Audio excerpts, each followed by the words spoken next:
Hey everyone, I'm Stiles, and welcome to week 2 of your 7-week Bliss In. So hopefully you've been having a lot of fun with the week 1 activities and yoga practices and recipes to get more calm, centered, and grounded. And if you haven't been on board week 1, it's okay. I'll put a link below to all of the activities there.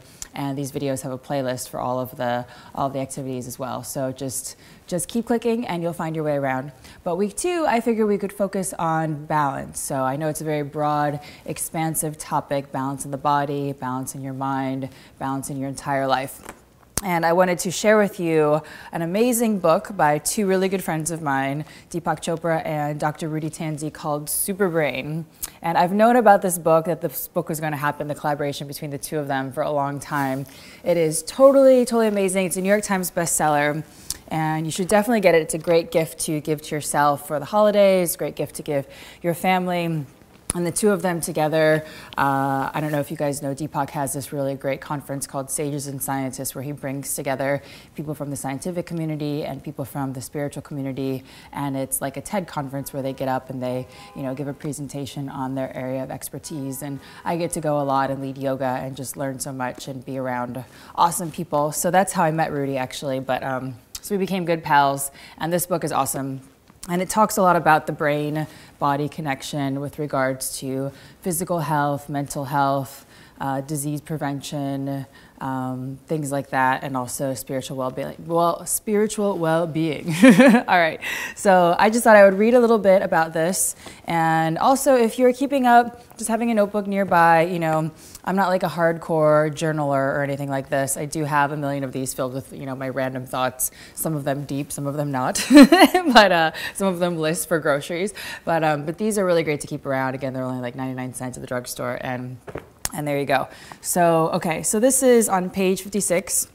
It is about the Buddha for the expansion of consciousness. And I'm just gonna skip to this little part here that says how to expand your consciousness. These are little things that you can do that I thought, I could share with you, because they're things that really apply to us in this program and us in our lives.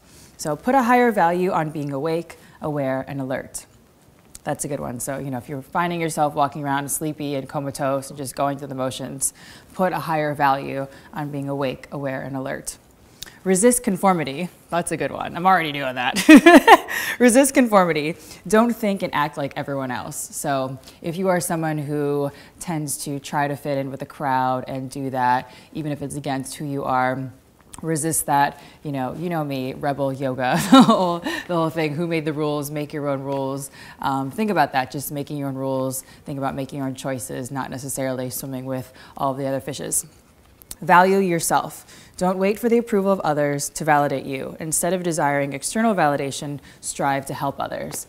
So this is a really awesome idea of helping others instead of getting the approval of others. And just knowing these 2, Rudy and Deepak, the more you give, the better you feel. Not necessarily the more you give, the more you get. So this isn't a goal of getting stuff. This is a goal of helping others to make you feel good. And that's way more important than getting stuff. And hopefully that shift will happen for you. It's a great shift, and just makes you feel good to help others, and things open up accordingly. All right, expose your mind to a higher vision through art, poetry, and music. Read widely in world scriptures and holy texts. So this is an interesting one. It helps to expand your mind, whether you are of a certain faith. You can maybe read a text of another certain faith, read different books on poetry and art, go to the museum, see things. It's a nice idea. And again, knowing these 2 and how they know the brain and what the brain responds to, go see something that's stimulating and exciting, and it will bring you into a nice sense of balance and flow. Okay, the next one, question your own core beliefs. So I think that's a nice one too, to question what you believe in, why, and see if it's serving your life. Work on reducing the demands of the ego. Expand beyond the limits of I, me, and mine. Again, the unit of me, personal, what am I getting out of the situation? How is this helping me? How am I going to do this for myself, can be pretty small. So it's good to take care of ourselves and nurture ourselves, and that's not selfish, but being very self-centered is something that's not going to expand your life in any way. So getting over that. The next one, aim for the highest meaning that your life can have. So this is something that I found a radical shift in my life when I started really defining Strala and what I'm doing with my life, everything just expand and started to happen really quickly, and it seemed very synchronicitous. Synchronicity started to happen a lot. That flow state that Deepak and Rudy talk about started to happen a lot for me. So this is something that I've definitely experienced, and once you have that shift, everything that you're doing with your intention aligns with your ideas and your values and your wanting to help others, and that's only going to feel good and serve you and keep your brain and body and mind healthy and happy. Keep faith that inner growth is an unending process.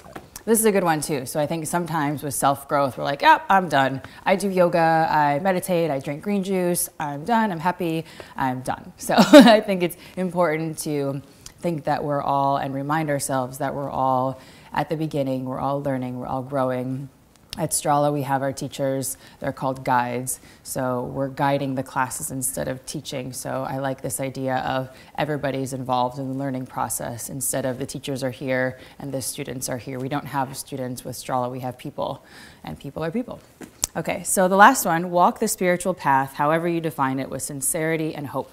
So if your spiritual path is being more mindful, being more present, being more connected with people, if it's religious, attached to a religion, if it's attached toward, being a better person or serving others in your life, walk that with sincerity and hope.